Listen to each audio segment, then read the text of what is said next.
Hello, everybody, and welcome to the new iteration of Top Draw, which is on a Saturday of all days, pre-recorded earlier in the week due to math and time. For those of you who remember, hello, my name is Pseudo, and I am one of the hosts here at MMOBuff, and I am joined by the immortal, the illustrious, the omnivorous, the omnipotent, and the omnipresent Dr. Marshmellows, who is 27 hours away from me. Yes. No, 24 hours away from you. 24 hours. I don't know. It's like a bad TV episode. I'm a long way away. Hi. Hi, ladies and gentlemen. What? Where's the minions? Where's the minions? Or mortals, not minions. Mortals? Well, they can be my minions. My minions are they're my mortal minions. Your MMs. You're my MMs. MMs. It's been a while, and I have missed having a chance to really look deeply at various games and aspects of games with you. We've had, unfortunately, illnesses in the past couple of weeks, which has made it really hard for us to bring you Top Draw. But we're back, we're big, and boy, do we have some things to go over with you. To start out with, we are changing the format of the show. Like always, we're going to be looking at TCGs, SCGs, and CCGs, and there is a huge difference between the three. Try to remember that. TCGs are trading card games where you actually have the ability to trade the cards that you have. CCGs are collectible card games, a little bit like Hearthstone. You collect the cards, but you can't trade them with other people. And then you have SCGs. SCGs are strategy card games. Now, one could argue, yes, all card games are strategy-based, but there are certain card games out there that take strategy to a whole new level. Now, what we're doing, and this is mightily decided by the awesomeness that is the teacher inherent in Dr. Marshmellows, we've wanted to ensure that we don't just look at a game and give you a 1 hour, hey, this is what the game is about, be it a preview or a review. We've actually wanted to dig deeper. We want to look at the different parts that make a game special and really kind of cover them. And of course, we also want to reward stars. Now, I am still going to constantly be trying to get enough stars to go to the zoo. This is like my desire here on Top Draw. For those of you who are unaware, from the very beginning of Top Draw, where I've had Dr. Marshmellows joining me, because the original Top Draws didn't have Dr. Marshmellows, we were very lucky to get Dr. Marshmellows to join us. Dr. Marshmellows occasionally gives me gold stars. And the goal is, or takes, well, it's more often you take I've ended up with negative stars before, but the entire point. More often than positive. That's not true. I think I don't even know. We're scratching the board clear. I'm starting at 0. But the reason why is because I have experience playing TCGs, CCGs, and SCGs, but nowhere near what Dr. Marshmellows has. Just nowhere near. And because of that, when I go to do things in a game or I go to discuss something, when I do something really silly like playing cards out of order or something like that, I tend to lose stars. But when I do something awesome, I tend to gain stars, or if I have an incredibly insightful comment. But do be aware that a lot of the comments and questions I ask are probably going to be questions that you might be wanting to know, or might be questions that you might want to ask but are a little bit terrified to ask because the TCG, SCG, and CCG world has a barrier to entry of about here. And what we're trying to do is make that barrier to entry lower. So don't be surprised if I ask incredibly stupid questions, but I do it because these are the kinds of questions I want to ask, I want to know, and yes, they may just be silly, but hey, Marsh doesn't beat me up. It's too far away for me to give slap. Exactly. So what I'm going to do is I'm going to let Dr. Marshmellows give you a little bit of an idea of how we're changing, and then we're going to dig into our very first game. I have a ghost, apparently. You have a ghost? You see, a puppy dog ghost? It is a puppy dog ghost, yes. Alright, ladies and gentlemen, today we're joined by Casper, the friendly dog ghost. Who does? Our you know what it is? Unfortunately, it's going back to like the original thing where I have to let the dogs out at the same time. There you go. You heard it first. Josie let the dogs out. Hoot, hoot, hoot. No, sorry. Go ahead. It's who, not hoot. You're not an owl. You're a person asking a question. Anyway, back on task.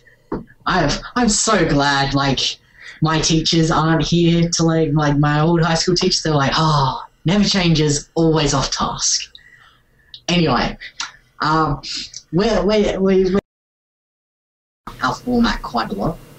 So instead of just looking, we looked at Hearthstone for 9 or 13 weeks, I believe, and we really put in a pinpoint focus on each class, on each aspect of each class. What made them this? What made them that? We're not doing that anymore in a sense. We're going to be taking a little bit more of a broader look at games, but we're going to narrow in on the 5 key topics or aspects that Pseudo and I believe are fundamental to good card games and to good gaming in general. Mm-hmm. So each week we're going to dedicate I'm apparently very white right now for some reason, but each week we're going to dedicate a week to each topic for a game.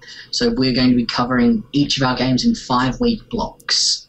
So instead of 13 weeks of pure Hearthstone, you're getting 5 weeks of just this game and the 5 different ways we think they're either excelling or not quite hitting the mark.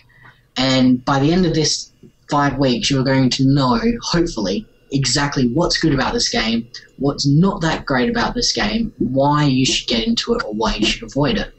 Mm-hmm. And then we're going to do the very naughty thing. Well, I think it's very naughty. Where we're actually going to give the devs our little scorecard. Everyone who's seen me get up on my soapbox about proper feedback in games and all that stuff, all that jazz. Well, we're going to actually implement it in our own shows. We are actually going to give our devs. They've been kind enough to give us access to their games, where we need to be kind enough to give them feedback that's important, and that's what we're going to do. Same way we're giving you guys feedback, we're going to be giving the devs feedback too. So we're going to have our own scorecards. We are going to have our own scorecards. And the thing that is important to remember is, a lot of the games that luckily we've been given access to are either in alpha stage or in beta stage. And these are things we will keep in mind. It's kind of like this. I view a beta. Actually, I view alphas and betas relatively similar, although I understand they're completely different in their purposes. But I view it as the game is not quite where it needs to be yet. They're just testing out things, be it they're testing out localization. They might be testing out mechanics. They might be testing out the cards themselves. They might be testing out a style of play or a new type of play. And these are things that feedback needs to be given for. And if we are constructive and go, well, this is a really good idea. However, by doing this at the same time as they do this, they're kind of shooting themselves in the foot. We let the developers know, hey, we know you're going somewhere good with this. Just be aware that this could be an outcome of it. And we are of 2 different styles of play, both Marsh and I, for those of you who've been watching Top Draw for a while. And we hope that by bringing these 2 very different styles of play together, we give not necessarily a median, because math, not on this show, but... not once. Not once. No, we don't do math on this show. But hopefully what we can do is share with you guys, one, teaching you how to play TCGs just by default by watching or participating, or, hey, maybe even setting up a time to challenge us. And we may incorporate that into each show. It depends on how much people are enjoying what you're learning. So make certain you get in touch with us and give us feedback, because we want scorecards too. But, if it gets to a point where you want to try a game out or something like that, or you want to challenge one of us in a game, by all means, we can have you on a Top Draw show playing one of us. It's not a big deal. We can work with you. We have the technology. We shall make it occur. And that was a really bad accent. But yes. Yes, so going back, so in our 5 weeks, we're going to be looking our 5 different topics. Yes. Our first topic is always... our 5 topics are always going to be the same topics, but they're going to be different in every game because each game does it differently. Correct. So today is going to be about introductory content. So what does the new player see as soon as they hit the game, as soon as they pick it up? What happens? Why is it good? Why is it bad? What's going on? I thought it was barrier to entry. Or did we swap the order? No, we swapped them. Because Okay. you do... because you actually need to get the game first before it hurts, before it goes, by the way, you can't do stuff. I love it. You have to get the game before it hurts. Yeah. Then we're going to do barrier to entry after our intro stuff. Then we're going to talk about constructed and limited playability, how it's being affected by the game. Is it viable? We'll also talk about casual versus ranked, or hardcore versus casual, and all that sort of stuff. Mm-hmm. And how the game provides for both, and if it provides for both. And then we're going to talk some very technical stuff in our 4th episode about innovation, design, mechanics, fidelity, all that sort of stuff. And then finally, we get to finish off every 5-week, I suppose we'll call it blocks. Maybe we'll have to think of a good name for it. But with Pseudo's favorite, yeah, why not? Pseudo's favorite topic, which is community. So while lots of other places will look strictly at a game, we're really focused on giving the community a voice and looking at how the community affects the game and how the devs affect the community. Absolutely. And how they have an effect on each other. So that's what we're going to conclude. And that's where we're going to give our scorecard, because we feel as though, as the community, we owe it to the developers to let them know. Absolutely. And it is also probably during that show that we will have, if any people want to try to challenge us or something like that, we may throw you into a bit of a segment on that, because it's all about the community. It's all about sharing the knowledge. Yes. Yeah. Be gentle with me. So as a reminder, my particular skill sets when it comes to TCGs goes back to the days of Magic the Gathering at a table in my local comic book shop. From there, I've played a variety of online TCGs. However, there have been a couple that are real standouts for me, the Elements being one of them, the other one being Feria, and yes, of course, Hearthstone too. But for me, I'm what you would call a casual player. It's really only recently under Dr. Marshmellows' tutelage that I have actually picked up vocabulary that matches gameplay. And it makes it a lot easier to understand when people start talking about a game, what is going on, because of the fact that we've had these basic lessons with me. And we'll do our best to ensure that we have such things available for you. And as a reminder, yes, this is pre-recorded, but I am probably sitting in the chat room. It's not probably, I am. No, I am sitting in the chat room. And any questions that you guys might have, I will be bringing back to Dr. Marsh for us to beat up to a pulp. But like I said, I am one of the more casual players. I enjoy playing. I have built up a much thicker skin. I used to only like playing against the AI because I hated playing against people who spent most of their time going, oh, you're such a noob, you're such a noob. Well, teach me. And yet nobody really wanted to. Hence why we say that the barrier to entry for TCGs is really harsh. And we're trying to remove that because TCGs are exceptionally fun and we want people to try them and learn about them. But Dr. Marshmellow, on the other hand, has kind of been around the block when it comes to card games. He's played them, he's judged them, he's won them, he's tickled himself with cards. I don't know. Have you ever had one of those moments where you threw all your cards up from your deck and then rolled around on the floor? No. Okay. Am I supposed to have had this experience? I don't know. But okay. Remind like people a little bit about you. Some crazy duck person. Yes, duck person, Scrooge.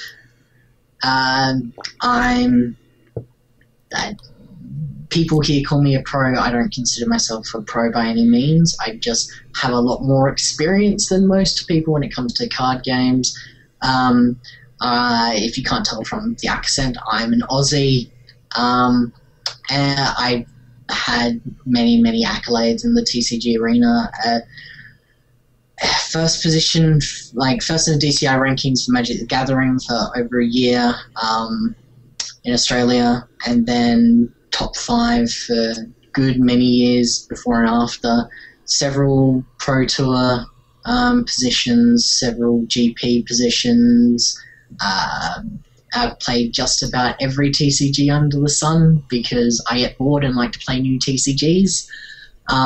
Get addicted to some very quickly and then play nothing but then for like months straight and then get bored and go on to the next TCG because I'm a TCG whore. Am I allowed to say that? Do I get a buzzer? No, you don't get a buzzer. You are stuck with that. You are stuck with it. Yes. But yeah, I just play them more, and because of the profession I'm in, I just tend to be able to talk about my experiences a lot better than most people that are in the same position as I. I understand that there are processes behind what you do, not just being able to do them. So these are the sort of understandings I want to pass on to the people that don't quite have those understandings yet, and that's what my position here is for. That and comic relief. No, I'm the comic relief because you totally troll on me. Yeah, I do. You might hear I'd have a puppet, though. Yes, and the thing is, when it comes to every episode we do, we will be looking at the individual aspects of a particular card game. But we're also going to be teaching as well. So in our own ways, we're hoping to lower the barrier to entry for any game that we look at. It makes no difference what game it is.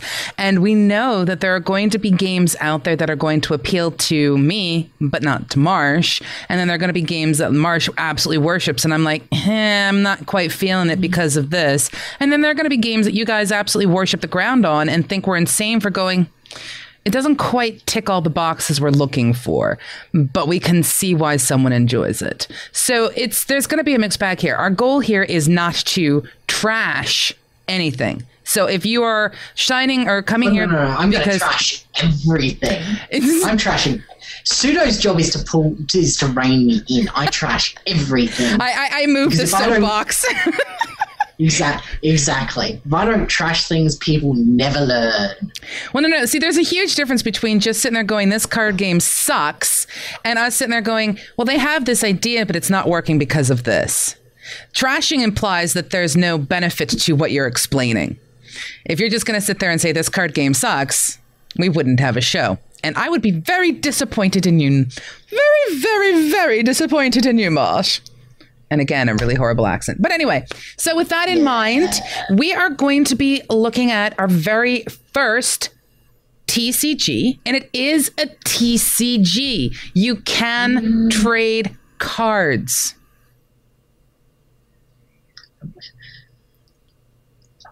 Yeah, can we call it an STCG, maybe? Well, I was going to move into that next. I was going to say, but it's also a strategy card game because there's something on top of it that makes it unique. But before we go looking at Battle for Gia, take a look at this.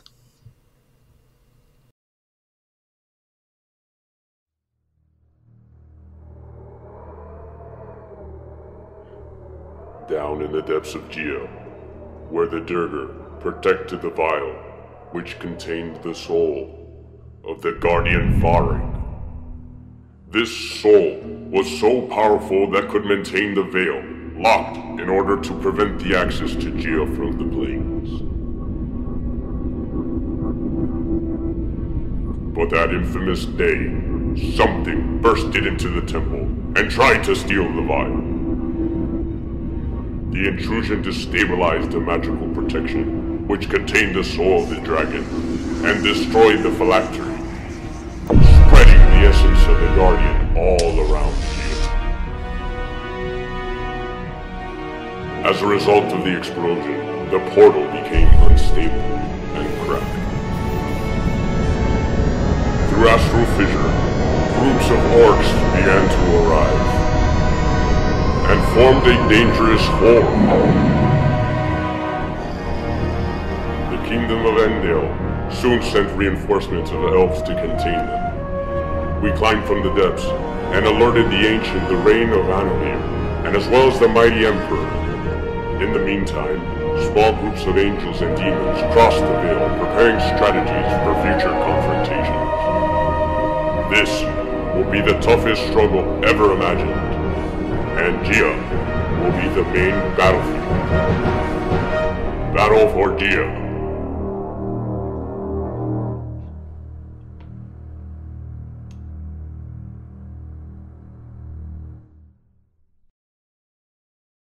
And that is Battle for Gia. And what you can see now is Marsh and I are back, and we actually have the screen up. You can see my name in the upper right-hand corner, and you can see what you see when you log in. No, it's not logging in for the first time because I have logged in and played a little bit, but yeah, that's kind of the way it works. And Marsh? I feel as though we've forgotten to state the fact that it's not actually open yet. This is really hard. What? I'm trying to keep a straight face. I really am, and I'm not succeeding. I don't understand what's happening. I don't either, and I think that's okay. All right, so let's tell you a little bit about Battle for Gia. To start off with, it is in beta. So keep this in mind. It is also in multiple languages. Yep. Continue. You can get it in Spanish, English, Italian, and Portuguese. And that was really loud. Unfortunate. It was. Marsh. But yes, it is available for... It's put it this way. It's a Flash-based... It's not really Flash, is it?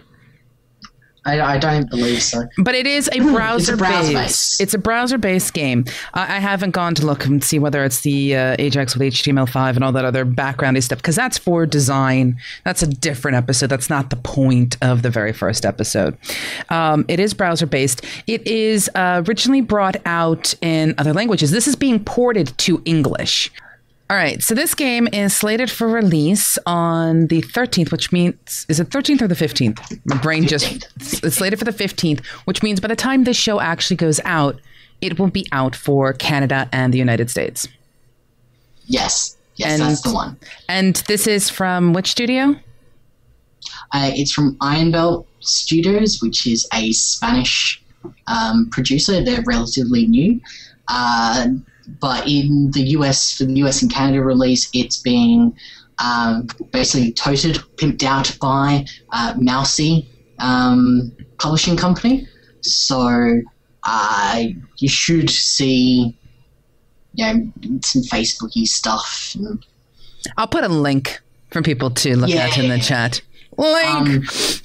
You'll be able to find links to where you can get stuff. Or it'll be below us on YouTube, yeah. All of those things. Yeah. All the things. That's right. We go out on YouTube now.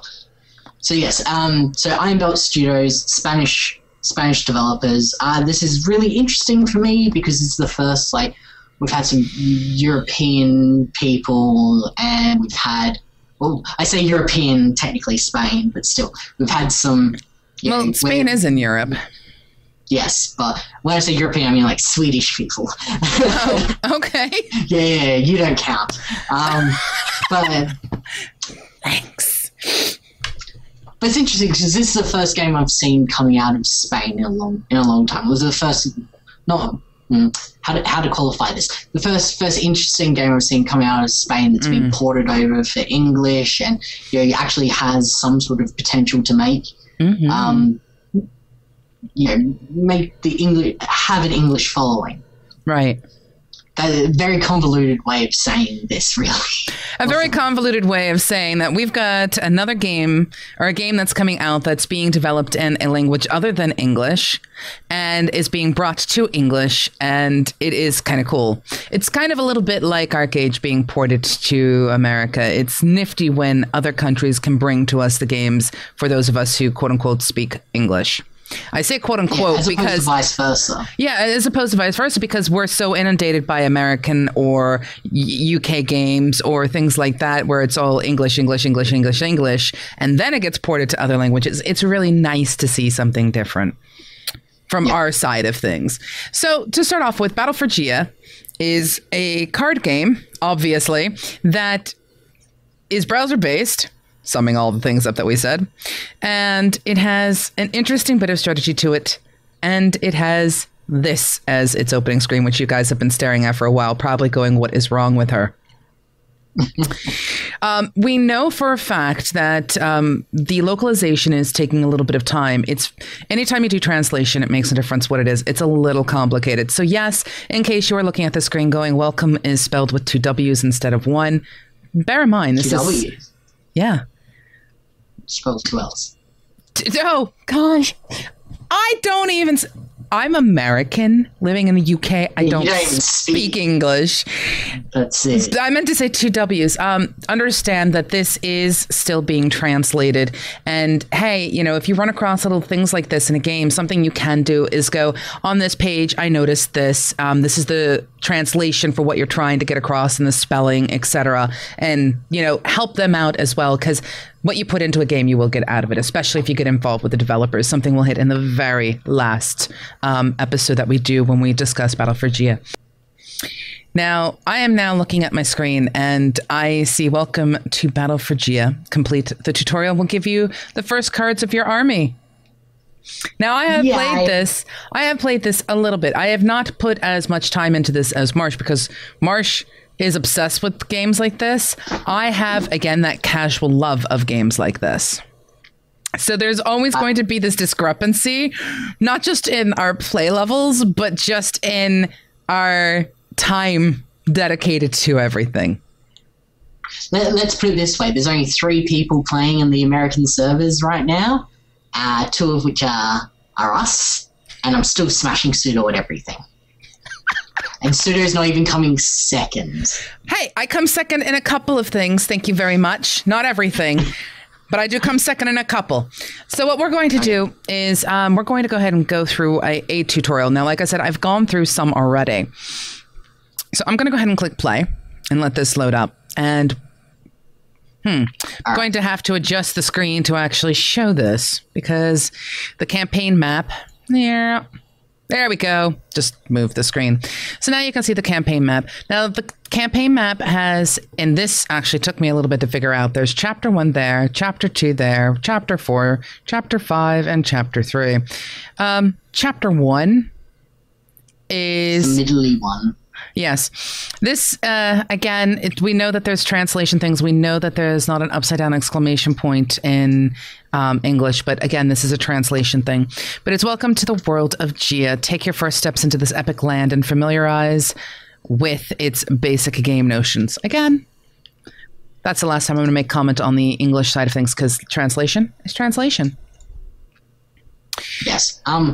I do like, I want to point out for a second that I do like the fact that as soon as you sort of log in and load up and everything, there's like the little pop-up that goes, click me, click me. It's kind of like the old annoying paperclip thing. It tells you, so you don't actually need to go looking for where you need to go in the first place.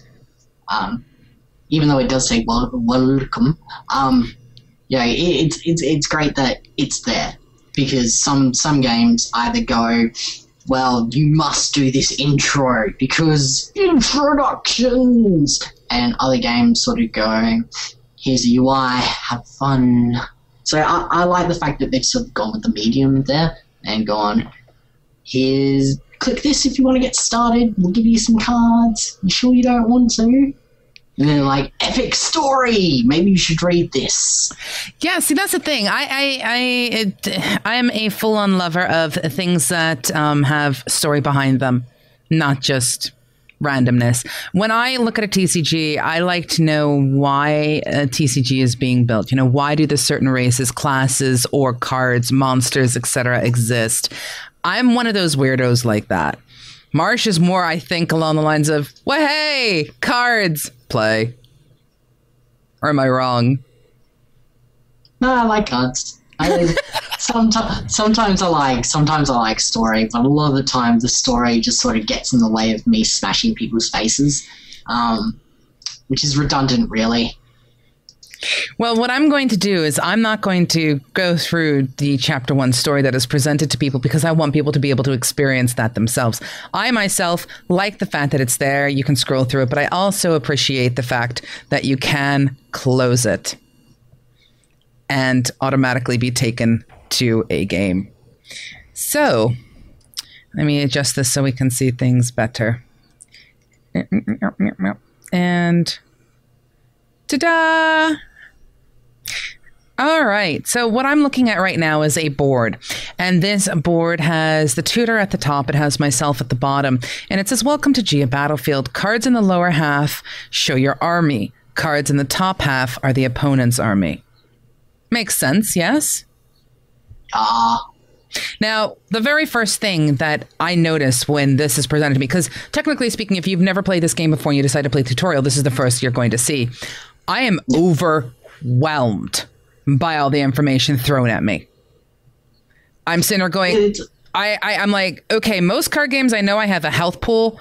I don't think I see anything that directly displays a health pool or tells me what the health pool is, but I'm hoping that this tutorial is going to say this is what your health pool is.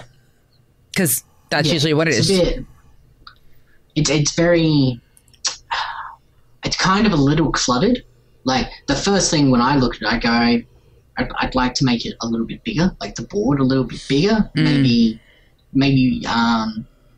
bigger horizontally, not so much vertically, just so you sort of space everything out, make everything a little bit bigger, just so I can sort of look at stuff and read it and all that sort of stuff.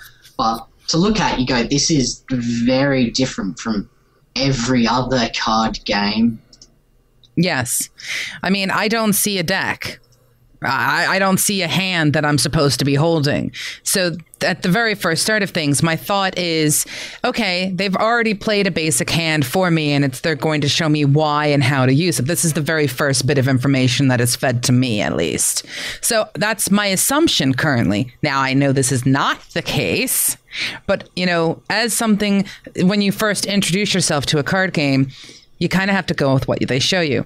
The one thing that I do notice is that there is a turn timer, and that is counting down, and it is counting down consistently. But I also, I have to admit, I like any game, especially in an online genre, where the board and the cards feel a little bit three-dimensional. I like, because, you know, I'm so used to the tangible feeling of cards. You know, I like something that shows that there's an acknowledgement that this is online.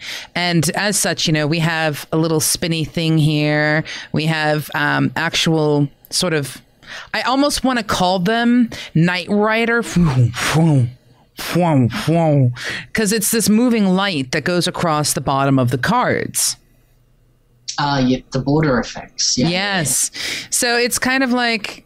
Yeah, it's my little Knight Rider thing. But yes, I appreciate that. So I'm going to go ahead and click continue. Now, this display shows you your moral points. Now, this is down here in the bottom right. It's the green.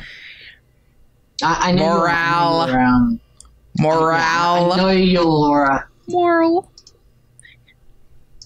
I know you're American and all that sort of jazz, but morale. Morale. Morale. Yes, right? See, even we do things like this. But anyway, this display shows the morale points, which corresponds to your life. Now, like I said, when you're introduced to a card game, you really want to know where your life is. The very first thing I wanted to know was handed to me, which is lovely. The player with it's more... very strange. Just to pick up on that, it's very strange, actually, that in lots of games you have a sort of a set life total. Mm-hmm. It's 20, or it's 10, or it's 30, or whatever. In this game, I believe you start off with like 13 life. The morale. Strangest number. 13 morale, whatever. The tutor has 15. Yeah, well, exactly. Your life is... I don't think they've explained the general card yet, have they? Well, haven't gotten to that yet, which is all a part of the introduction. And I will state, having gone through this, there is more than one introduction in this game.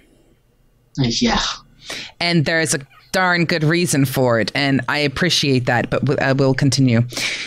The thing that gets me is the player with more points at the end of the battle wins. Now, this is interesting to me because in most card games, you want to knock your opponent down to 0. That's not the implication that we're getting from this. No, it's pre-recording. When I was taking Pseudo through this, I'm like, oh no, I lost. And I'm like, wait a second. I have more life. This works out well for me. But yeah, it's just strange even to me that... you didn't even know you won. Yeah, didn't even know I won because I totally forgot that it's not about... Yeah, sure, sometimes you get them to 0 and they die and you win. Fantastic. But more often than not, it's at the end of your little skirmish who maintains the most morale. Yes. So basically what these are little skirmishes. And it's different than, say, a full-on battle because of how this card game is set up. But we're going to continue to go with this. So this purple display here shows the command points. When multiplied by the strength of your card, an attack is launched. Okay, that confuses me because of math. I'm assuming that it basically means when you go to attack, the strength of your command points is multiplied to your attack. Yes, no? Yeah, well, in essence, it kind of works. Like, it's a strategy card game because of these command points, basically. You have to determine how many command points are you going to invest in your one attack. So if your creature has 2 attack and you spend 1 command point, it's going to have 2 attack because 2 times 1 is 2. But and if you don't give it a command, you can't play the card because that's basically the point behind it. This is sort of your resource, but the resource... Yeah, well, that's exactly it. Your resource is actually used to increase the damage that is being done by a particular card. Yeah, so if you want to invest all of your command points into the one card, A, you're probably very silly, and B, you're going to do ridiculous amounts of damage. Yes, but you will. By the same token, you're not going to have any command points left to launch your other 3 attacks. Exactly, which will make itself clear in just a moment. But it does say use them carefully. If you run out of these points, your attacks will not be powerful. And that's very true. Now, this card over here on the left-hand side is our general. He does not fight directly. Instead, his features help you in combat. Hopefully, it tells me what his features are. Nope. No. Sadly. His features are he always begins attacking, regardless of his initiative. Okay. That's brilliant. And then over here on the right-hand side, this is the support unit. It does not fight directly. It does not fight directly neither. But its features will help give your combat units will help give your combat units throughout the battle. Basically, it has a feature that's going to help you.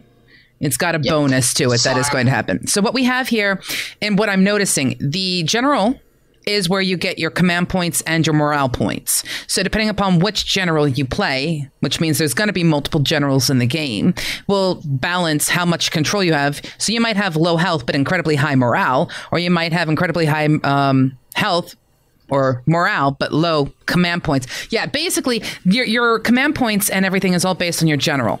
General doesn't do anything except give you a bonus and set your morale and command points, whereas there are support cards, and those support cards offer, technically speaking, buffs or special bonuses to the cards that are actually on the board, which are your minions. Minions! Minion. So you can think about it very much in the idea of a of a campaign battle or something like that. You've got your general sitting at the back of the pack telling people where to go, what to do. Then you've got like your medics, which are your support people. Someone throws some sarin gas in, they go, here, put on these masks. And then you've got your foot soldiers or your cavalry or anything like that. These are the people with your guns and your swords that want to chop people's heads off. Violence. Bring it. Yeah. Brilliant. Best game for a 13-year-old ever. Okay, so next, like we said, are the line units. They are the ones who fight directly. With few exceptions, the 3 cards in the first line attack the units in front of them. The rear guard can attack any of the cards of the first enemy line.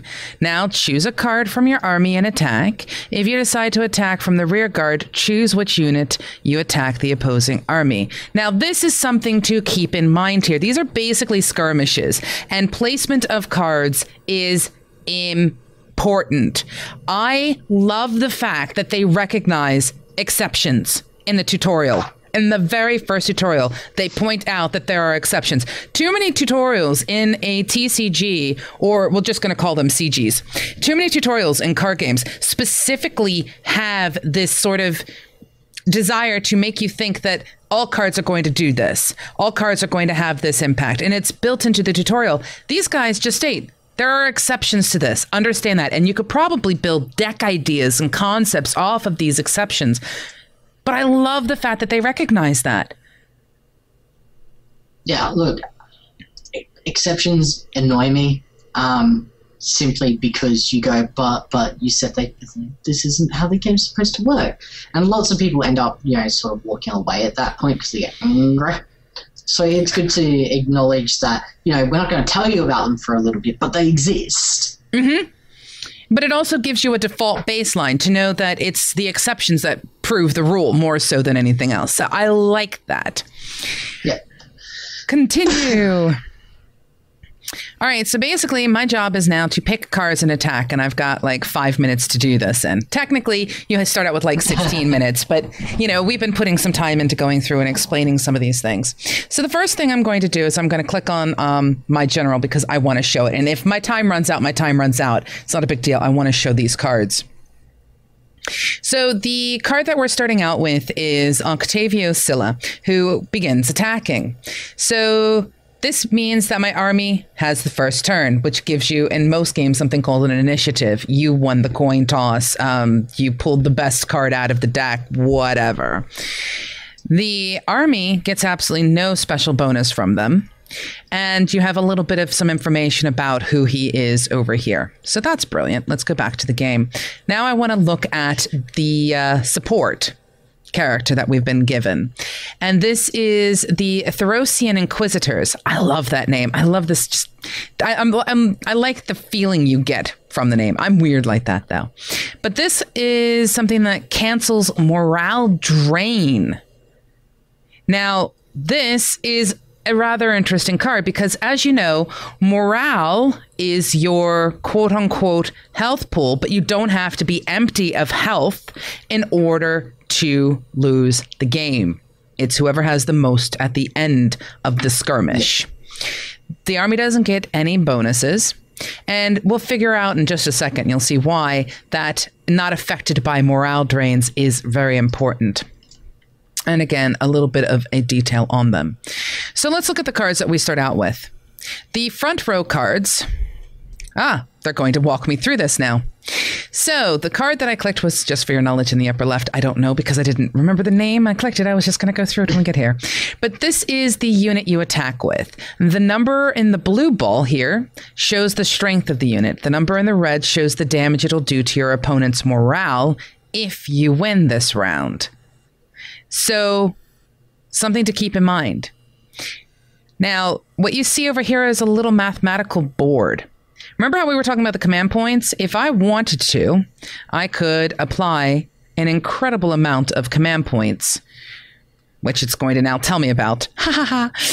So to increase your attack, use the command points. For example, if the strength of your card is 4 and you spend 3 multipliers in it, the final attack will be 4 times 3, thus 12.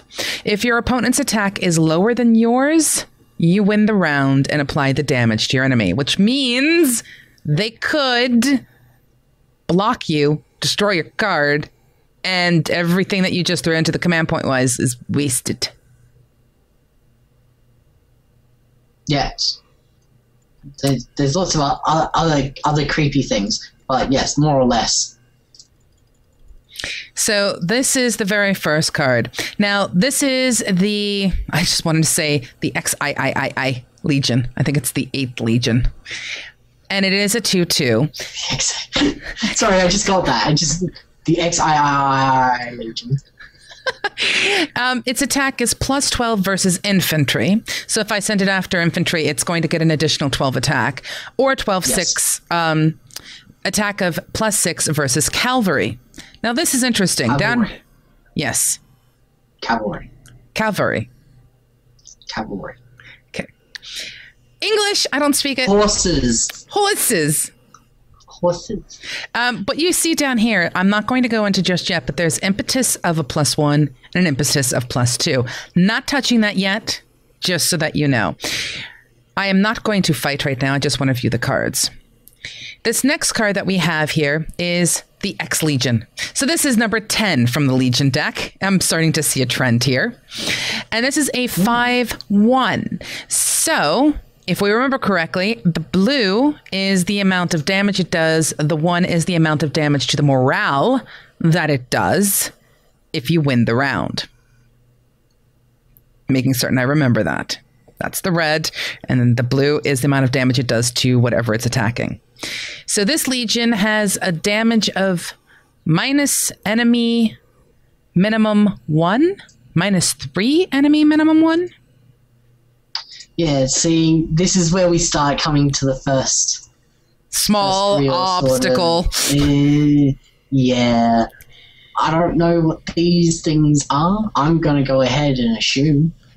It's the only way you can go when it starts with the intro. It's the only thing you can do. So that it sort of takes away 3 damage to a minimum of 1. So if something's a 2 and 1, it goes down to a 1/1 because it can't go lower, even though it's -3. I'm going to go I hear the timer in the back of my ear going, your turn's about to be over. Oh, sorry. Continue. Quick. Nah, it's okay. I have been defeated. And that's okay. Like I said, I've been defeated because I didn't take a turn at all. I did nothing with these things. So like I said, what I'm going to do is I'm going to go ahead and get the game back up, quickly breeze through where we were at. And see, that's the thing. In a tutorial, when people are going to take the time to read stuff, don't force them. Pause the clock, please. Yeah, that's something. I don't understand why there's a tutorial clock here. I think you're right about that. It's like, if I'm a new person that's never seen any card games before and my friends sort of pimp this out to me and going, you should probably look at this. I'm going to be reading everything. I'm going to sit there going, what's this? What's that? I'm going to be clicking stuff. Exactly. Going, how do I turn off the damn noise? Well, see, that's the thing. What you guys don't know is that previous to us starting, we had to turn the volume down insanely for this. I have the volume at 1 on my slider, and I can still hear it pretty long. Well, I want people to be able to hear it and enjoy the music, but you know, one of the things that I do hope they implement is the ability to modify sound, either muting it with a button or sliding it, etc. Because you can mute it with buttons. There's something on the interface to mute the effects, the music, and the sounds. But there's no slider to sort of go... That takes it full screen. That takes the effects. You can turn music off. You can turn sound effects off. We can turn the effect sounds off. But you can't actually adjust. I hope. And the thing is, that little thing, I didn't even notice it. I would actually, because it has nothing to do with the game itself, I would move it ever so slightly down into like the bottom or something like that, just so that it's off the screen so your eyes are drawn to it. So you know, hey, this might be the controls for the game. Yeah, that's probably something. It needs to be a little bit more predominant because I didn't notice it until after we actually started the record. Like, what do these buttons do? So see, that's as someone who's coming into the game, it's you don't think about these things to actually start looking at stuff. It's like there's lots of parts of the play map that I still don't understand why things are there yet. And I've been playing for about a week and a half now. I'm like, I know there's some numbers, I've got a flag, and that's all cool, but what's the little thing next to my name? Like, there's a little, it looks like a top hat on its side. There's lots of stuff. I don't quite understand why it's there yet. Yeah, and all of this will hopefully become more revealed to us. I don't know whether it's they're waiting to translate and it's just not available in our section yet, but these are just little things. And again, we're kind of moving into another one of our shows, which is about design and stuff. But when we see things like this, we're going to make mention because this is, like, if you're new, these are the things that you're going to notice. So we have over here then is number 4 from the Legion deck. And this is a 5/5. Has no ability at all. It just has an attack +4. So any damage done with it is going to bring a +4. And then in the very back is, I click this. Let me click him. I do have to point out that in this first thing, it's got a Colossus D. People who know the internet, it wants the D. It's Colossus. Well, I'm trying to bring this one up, and apparently it's not loading up. But this is Mitridis Ethrodon, I think, because it's so tiny. I'm hoping it actually gets a little bit better. But this is a 3/3. It has a +10 attack versus cavalry, horses. And it has an attack +7 on the other side of things. So these are the cards that we currently have. And we've noticed from this, as a new player for me, we're going to have horses that we're going to be going up against. We're going to have just regular legions that we're going to be going up against. And apparently I've got something that does something to a minimum of 1.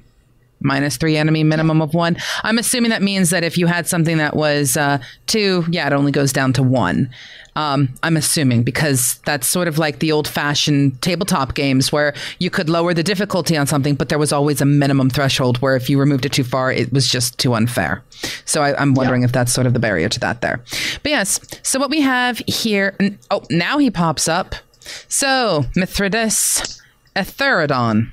Yes, so I was right. All right, so Colossus. Now, the Colossus is interesting. This is a dummy Colossus card designed for training. Isn't that great? So the unit's ability. The unit exhausts after combat. What's exhaust? I don't know yet. Do you know what? I still don't know. Ooh. Uh-oh. Army advantage. Enemy unit exhausts regardless of combat odds. Is that some of those me or is it them? I'm not exactly clear on this. In the back, they have projectiles. This unit exhausts after combat. Enemy units exhaust regardless of combat. It's a 3/1. Again, I don't know. This one is the same thing because we've got projectile. Oh, that was there. In the back, we have the infantry. This unit self-exhausts. The enemy exhausts again. And then we've got a horsey, which is known as a cavalry. Cavalry. That's the one. Yay. Cavalry. So I'm not exactly certain what exhaust means. I'm seeing that there's these little sort of circles above on the cards themselves. So maybe that tells you a little bit about what decks they're a part of or something. I don't know. So I really have currently no idea what exhaust means, but I do have cards that like to beat up cavalry. I have cards that like to beat up horses. So what I'm going to do is I'm going to use this card and give it some command. In this particular case, actually, let me go back. That's got 4. So I'm going to... Come here. I am going to give this 3 command points, apparently, is the way I'm going to do this. Yeah, I don't think you get a choice for that first one. No, I do actually get a choice for this. Yeah, I do. I'm going to actually go with 2, just because guessing it's got 4 health. If I can do, 4 health to it, yay. Just guessing. And I am going to fight... Oh, I can't fight that because it's in a different location and I accidentally went up against the Colossus and it pretty much smushed me. pwned you. Completely smushed me. Unfortunate. Yes. This round is over. Notice how the damage of the winning card has been applied to the morale points, and morale points have been subtracted. Now, they start off with 13. Now they're at 15. I started out at 13, and now I'm at 12. No, they started. Oh. No, sorry. They started. See, it's a little confusing. Now that you know your way around the units, keep on fighting and attack the rest of your opponents. And remember that when you are attacked, you can decide if you reply with the card directly threatened or your rear guard. Okay, so... Right. So I'm going to surmise. Please do. And I will continue fighting. You continue fighting and I'll surmise. Alright, so you've got cards. Cards are amazing. They do awesome stuff, and there's a laundry list of stuff they do. However, in essence, there's two main stats, the blue stat and the red stat. Blue stat is power of the unit, and that's the thing you're multiplying to start with your command points. Red stat is if you actually win this battle, that's how much damage you're going to do to your opponent. Pretty simple. Your unit on the front left fights their unit on the front left, and middle, right, unless they choose to have the back one fight it, which is a pain. Similarly, your back one can fight any of their units. That's what sort of brings the strategy into it a little. On top of, having a limited amount of health and a limited amount of command points. If you jam all your command points into one unit, you're probably going to die. So the strategy element comes, think about how many command points you're going to put in. Are you going to let this one unit attack your other unit, or are you going to let your back unit attack that unit? And not only that, once you're excluding something we're not going to talk about right now, but once your unit attacks, whether it won or lost, disappears. So you only get one attack. So in essence, it's a very quick game. It's 4 attacks, sorry. So, attack, done. Do you win or lose, in essence? Hence why I said there's skirmishes more so than full-on battles, which you sort of get a hint from other card games out there. I know that each Magic game to me sort of feels like this massive epic battle. This is really tiny skirmishes. Yeah, so if you lose 3 out of 4 of your matches, you can still win. As long as your fourth, the one you did win, dealt more morale damage to your opponent than got dealt to you. So I guess one of the strategies and the things to keep in mind is in your 4 turns, you have 10 command points or however command points you have. I purposely made certain that on my last turn, I used the last of my command points. I just blew through all of them. So I made certain there's no reason not to. At least that's the way it currently appears. So these are tiny, quick, really short skirmishes that are taking place on a battlefield. Now it says, congratulations, you finished your first battle. Keep in mind, you fought against training troops. Next battle won't be so easy. So I have a couple of things that immediately come out to me about this game. And what I am going to do is I'm going to return and let us do a little bit of a summarization of at least our personal opinions. Summarization upon the introductory content. Now, sure. The first impression that I get from this game is it's going to be quick. It's going to be quick. You don't have to think about it too much unless you want to do hardcore math. Not really. But you're not trying to plan a deck. There's no cards I'm holding in my hand. They're already on the board. We've dealt them. Now we just have to deal with the effects of what has been dealt, which means to me, that's going to make the game incredibly fun. Because I'm not going to be spending long amounts of time sitting there going, maybe I'll pull this, maybe I'll top deck this. Some of the key things that you look for in a TCG are like how you handle the hand advantage, how you do your deck advantage and things like that. That's going to be different in this game. And that's very clear to me. And I like that, to be honest. Yeah, so there's huge amounts of differences between something like this and go with your traditional sort of TCGs, like fantasy TCGs, like World of Warcraft, Hearthstone, Magic the Gathering, even Yu-Gi-Oh! To an extent. There's a deck, but you don't really ever see the deck. There's a life total, but it means very different stuff to what your normal life total does. There's a resource system, but it's extremely limited and extremely important to how you use it. There's a huge element of strategy to it. So while it does sort of run on those same sort of TCG mechanics, collect cards, you play cards, cards do something, the way it's implemented is very different.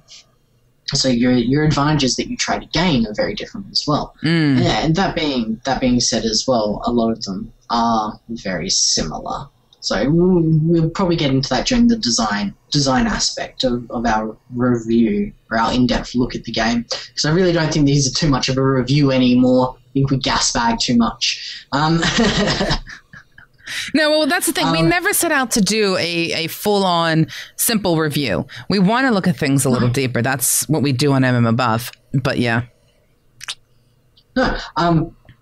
So I think if you're looking right now, from what it stands for right now for our introductory, what does it look like? Is this something you play? I play this because it's quick, because it's easy, but it still sort of goes, it still has those moments to me to go, what am I doing? Can I do this? What's going on? Yeah, math. Well, did you do all of the tutorials? Yeah, I've done all the tutorials, and I've even done the campaigns outside the tutorials as well that are there. I haven't done those things yet, so... Yeah. But it's really quick. It's snappy. It's a snappy game, and I like that. It's a snappy TCG. That's the thing. I mean, in the very first introductory thing, the things that are pointed out to me, this is not your typical TCG. Or I should say CG. This is not your typical card game because you have no deck in your hand. You have nothing you need to worry about except trying to understand the text that's presented to you. Yeah. That's the little one. I don't know whether that is a translation thing.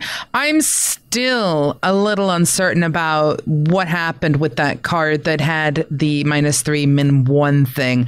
I didn't pay enough attention to what actually occurred because, we're doing a show here. But I know, generally speaking, I start a card game up. It makes a difference what card game it is. And there's always going to be... I almost want to call them snags that take some time to learn. And sometimes it's the terminology or the style that's used or something like that. I cannot say that it's comparable to, like when we compared Hearthstone versus Magic the Gathering, the Murloc deck and the Slither deck are basically the exact same thing. If you know one, you have an understanding of the other. I can't do that right now. I can't state that this sort of feels like this, or it has maybe a tap benefit, I don't quite get it yet. But that takes time. It takes time and it takes dedication and it takes effort to learn it. But to start, I am at least intrigued because this is really quick. Yeah, look, as I said, it's a snappy game, but I think it's trying to do a little bit too much as those snappy sort of skirmish things. If you're going to have complicated sort of this gets minus this, then you shouldn't put a restriction on it because it doesn't sort of lend itself well to those sort of snappy skirmishes. Either be explicit or be detailed, but you can't try and do both. Well, see, we can look into that into the future because. There's a couple of things that I'm unclear of, and I don't know whether it's the introductory part of it or not. A couple of things that come out to me, and maybe it's in the rest of the tutorials, and I'll let you guys know next week when, we come back. I'll say, yay, these were either answered in the tutorials or they weren't. Or you can state whether they're answered. One. Or our viewers can go play them for themselves. Well, hopefully. Yes, definitely. We want to know your feedback on these things as well. But number one, do I get to pick where I put the cards pre-game, or are they just automatically put down for me? That's the first question I have. You're asking me questions, or are these things that you're going to find out? No, these are things. These are things that I'm left with after the very first introduction. Oh, okay. No, continue then. When it comes to cards that have bonuses versus cavalry and cavalry, and horses. other horses and things like that, if I don't get a chance to put and figure out where I want to place things, you know, it kind of makes it a little difficult deciding what to put into a deck if I wanted to build one. And yes, you can build your own decks. There are 3 decks that you can purchase. There is a chaos, a neutral, and a order. I want to call it structured. An order. So you have chaos, neutral, and order. Those are the 3 just pre-done decks that you can just buy directly from the store. So I'm just curious, you know, do I get to pick the generals? I mean, how does all of this really impact? Is it just you get the luck of the draw? And in which case, how does the draw function? I'm kind of curious because CGs, you expect to be a deck. I saw no deck there, so that makes me think I'm never going to be drawing a card.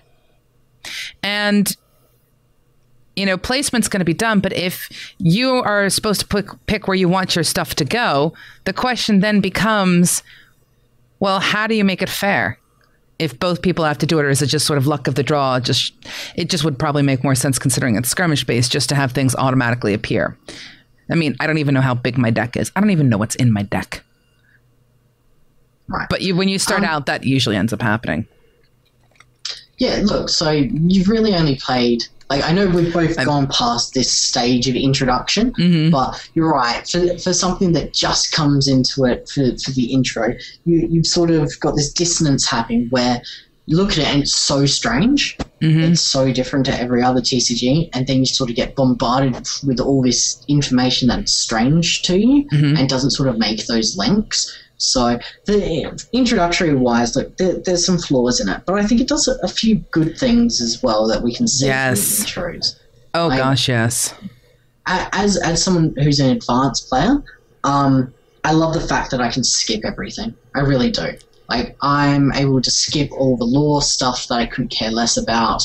I can, you know, just click through all of the tutorial stuff, which, you know, to me, a lot of the stuff is very apparent. A lot of the stuff that you struggle with is stuff that I either go, well, that makes sense, or it's stuff that I'll just throw units into until I understand. And, like, I think it does well in the fact that it doesn't make you do anything. It lets you run at your own pace. So you get 15 minutes. Like, I'm a little bit to the fact that it's not unlimited timing, but I like the fact that it gives you enough time to sort of read all the stuff, really. It does. I was just waffling. Yeah, it gives you time. It lets you can redo the intro. As Pseudo was doing the intro and talking to you about the intro, I had my intro up in front of me going, yeah, I know this, and this is what she should do next, and all this sort of stuff. It lets you replay the intro. So if you're not unsure, it will, unlike let's go with Hearthstone. Love that. I absolutely, unequivocally love the fact that you can go back and replay the tutorial.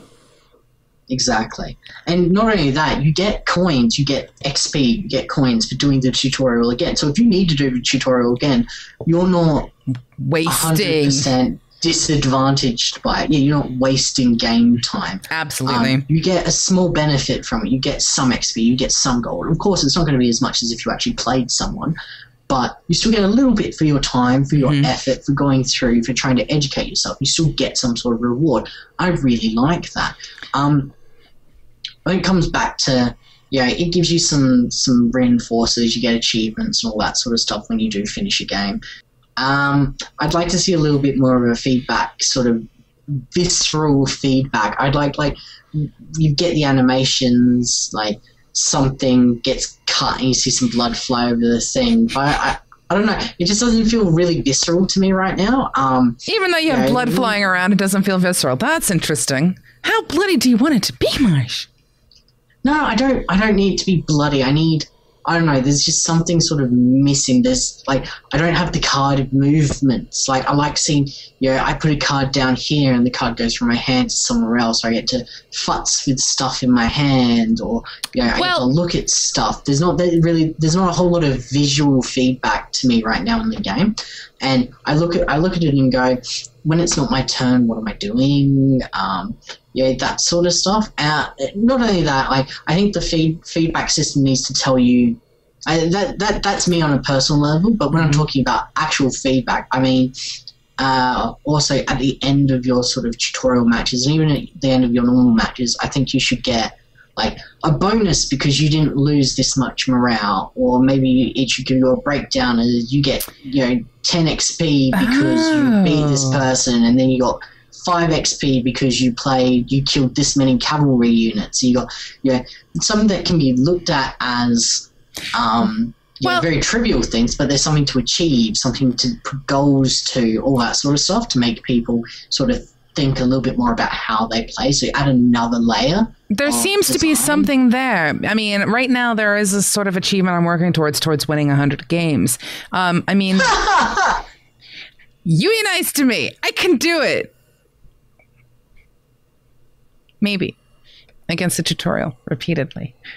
But my point is, there is a sort of, I am trying so hard to ignore how cute that is. I am. But there is something to be said for having achievements to work towards, even if they make you break your typical style of play. So basically, there's an awful lot of things that we like and we don't like. We'll get into our rating in the last episode, and we'll be having gold stars given out by me and black pentagrams given out by the awesomeness that is Dr. Marshmellows. So instead of having this take up 2 hours of your time, it's going to be edited down tremendously. Yes. Because math and other things that have occurred. But on that note, that leaves me to state next week we'll be looking at barrier to entry when it comes to Battle for Gia. And I am really, really, really looking forward to this because I enjoy a game that is quick. I tend to appreciate quick TCG games because it does mean that I can do other things. And I don't have to dedicate 7 hours of my life to one single game. I've done that before in a Magic game. I will never do that again. Yeah. No, look, there's lots of great stuff about this game, and I love the fact that it's a strategy game and it's quick. Like, yes. I love the fact that they've managed to cram like really hard, esoteric thinking, makes me think sort of stuff into a game I can complete in 5 minutes, if that. I love that. But, absolutely love it. And we are just on introductory stuff. And if I'm just going to sort of not slam the introductory content at all, but I think the introductory content needs to be twice as long. I want to see them do half as much content and make it twice as long. Okay. Half of, I want to see, this is your health, this is your command points, this is what you do with it. That needs to be one. And then the next one needs to be, all right, these are your creatures, this is how you attack. Sort of condense it into just sort of slideshows or mini games or something, just because it's too much to absorb in one thing right now, because it's so strange to every other TCG. Yeah, it doesn't have, at least from the games that I've played, it doesn't have something that's similar to it. It's a completely new concept. And to be perfectly blunt, I like that. I like that it's... I know you're not putting it down. It's just, I now want to make certain that we move on. Looking at the time. Yeah. So much is going to be edited from this. It's hysterical. But yes, so we will be back next week when we look at the barrier to entry for Gia. And what this basically means is you've got the tutorials done, whatever tutorials are offered by the game. And get your tutorials done. Oh, they will be. Yes, you who are watching, come and get your tutorials done, and I'll throw the link up. Do see if you can get in, and hey, maybe, just maybe, you'll play against Marsh or myself, or maybe, just maybe, you will play against, like, I don't know, other people. I would like that. I'd like to see more Americans. And I was going to Really? say just any I go English through- speaker. I'd like I go to see through more my people life in wishing to see less Americans, but we won't go into that. Yay! No, I want to see more English speakers, or at least on the server. So I'm going to be looking forward to the fact that before this goes out, the servers are going to open, basically. And I term servers like this.